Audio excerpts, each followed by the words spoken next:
Thanks for taking the Zoom call with Paolo. Katya couldn't join, and I think this is actually nothing to do with Katya, this whole story. Um, the um, the objective we have today for Paolo and myself, and of course, I hope that you will understand where we're coming from.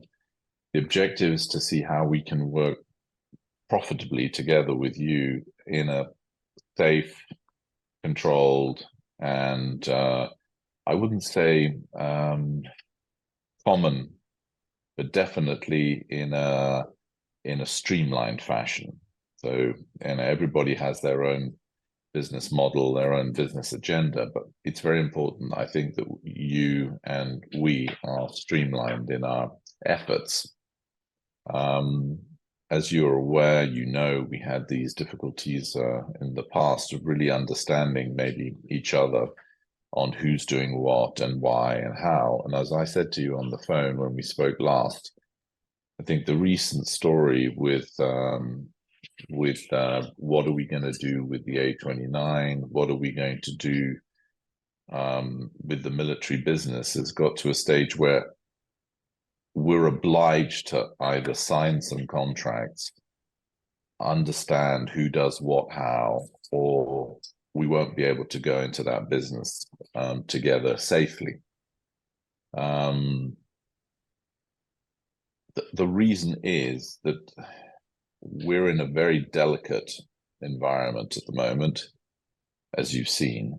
We're in a delicate environment mainly because we have enemies trying to shoot us down all the time, particularly when it comes to DCS, where anything to do with Russia gets us into deep, deep trouble.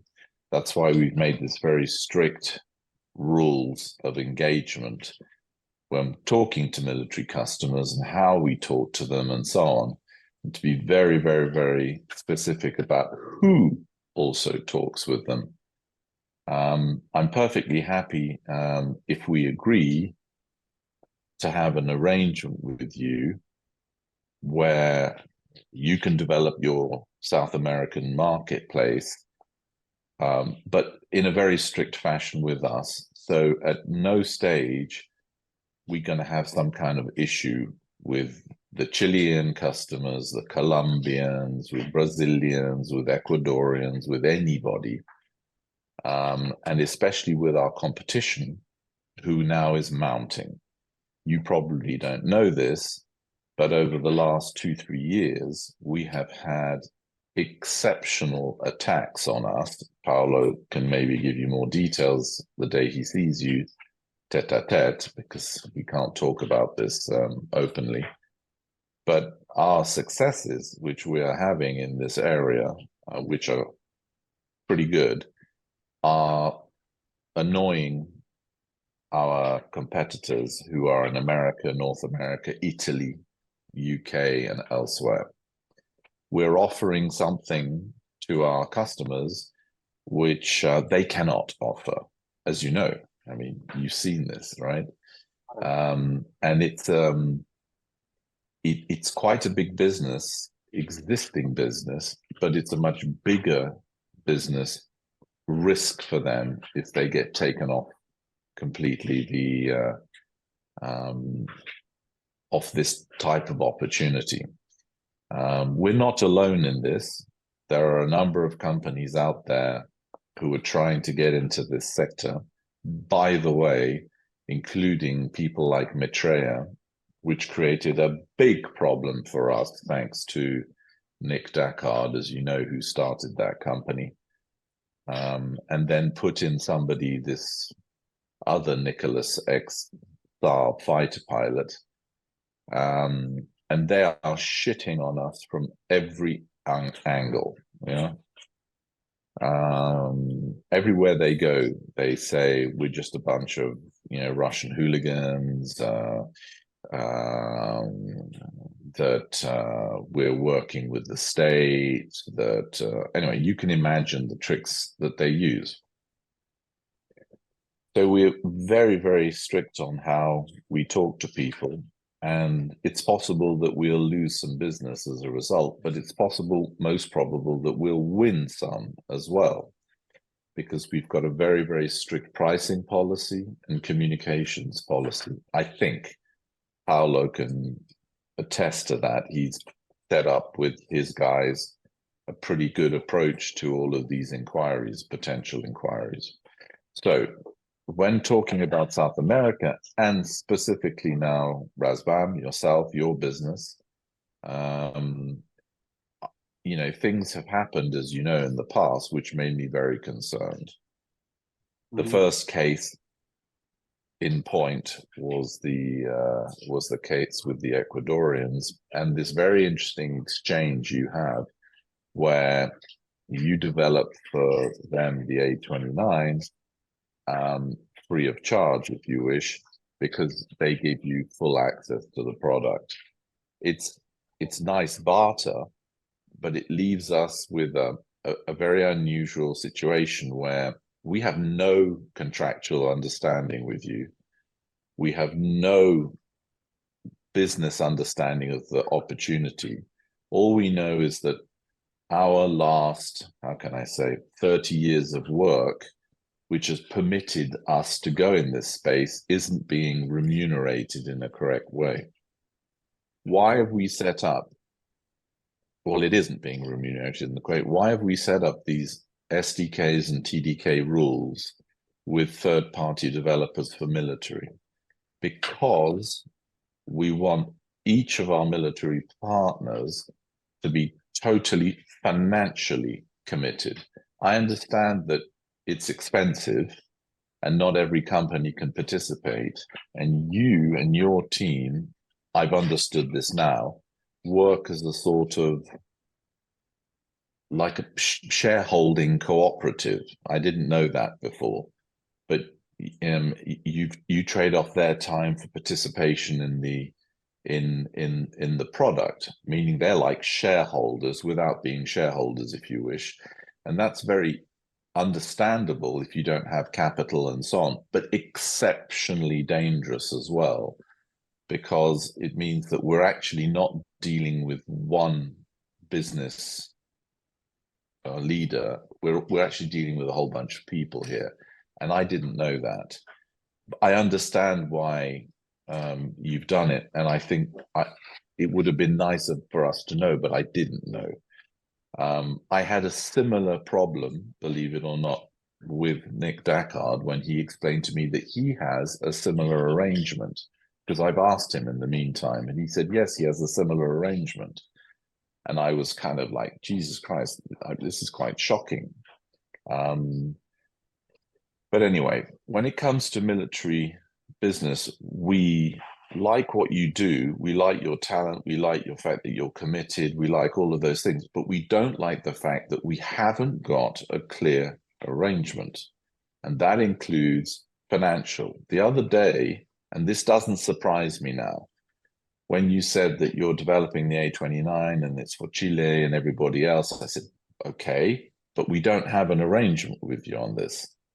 There's no SDK approvals, there's no TDK arrangements for Chile, and there's no percentage agreement. You very nicely said, well, I've reserved 15% for you, but that's not what we agree with any of our partners who are involved in third-party developments for military projects. Not one.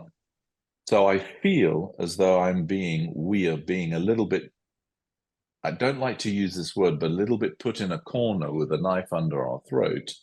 And as a result, I'm having to say, okay, I'm now going to do the same thing. And it's not a nice situation. It means I'm withholding money from you and you're spending money hoping that you can give us 15% of a $2 million deal, which sounds like a lot of money, but in comparison with the money that's been invested in NCS, in DCS, and so on, is not in line with what our expectations are for these markets. at all. And so we have to agree with Paolo and yourself, what's going on and how it's going to be paid and what the arrangements are. And this is the objective of this conversation. Now, Paolo has a price list for all of our products in MCS and all of the software. When somebody wants to go into developing a product, we have a price for everything, right?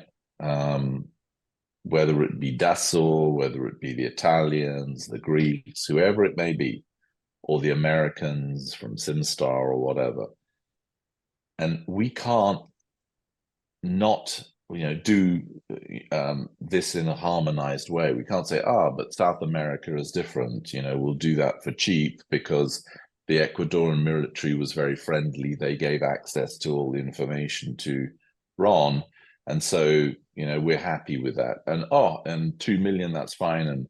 And Nick and Paolo can pick up 300 grand when the deal's done. They should be happy. It doesn't work like that because it doesn't reflect the business model that we've put in place.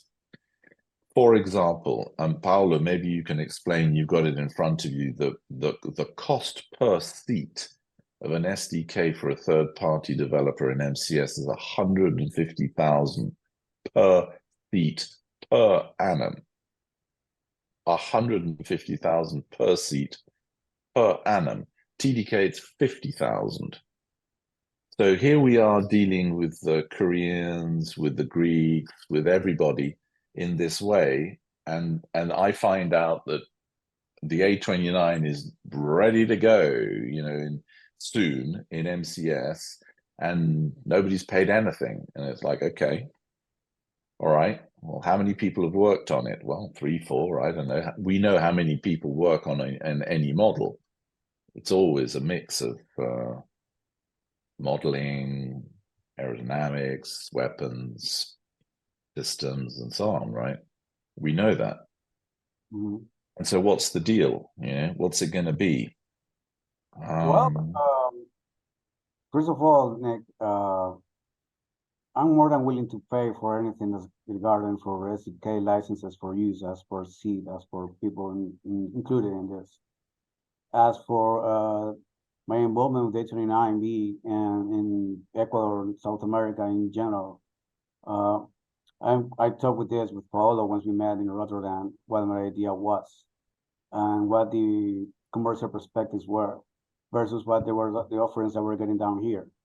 And I can tell you right now that in the particular case of the Ecuadorian Air Force, I'm not getting absolutely no money out of it, not even from no point, absolutely anywhere, not even getting a cut for whatever engineers are charging them. I'm not even part of that contract because I'm a part. They bought licenses from MCS. They're looking forward to actually renew for, I think, 10-year span for the licenses, or I don't know how many seats they're on there. I think they now have 5 seats, 6 seats that they have. And but Ron, can I ask you a question? yes. Why are you not getting any money for this? Why couldn't we have designed this transaction together to make sure that it... Simple, because trying to get information about the A29B, Super Tucano, through your problems out of Embraer or whatever, this was the way. I know my country, for once. And second, I'm 100% Ecuadorian. I love my country. If I do this for a living, why cannot help my country in this? And third, is the best stepping stone to get an actual big, huge market like in South America. Right now, everybody that knows in this American Air Force, South American Air Force is what the Ecuadorian Air Force is doing. They are looking with wide eye opens. That's included Chile Air Force, includes even the Brazilian Air Force. And there is nothing there. I mean, they have the hardware installed. They have MCS installed.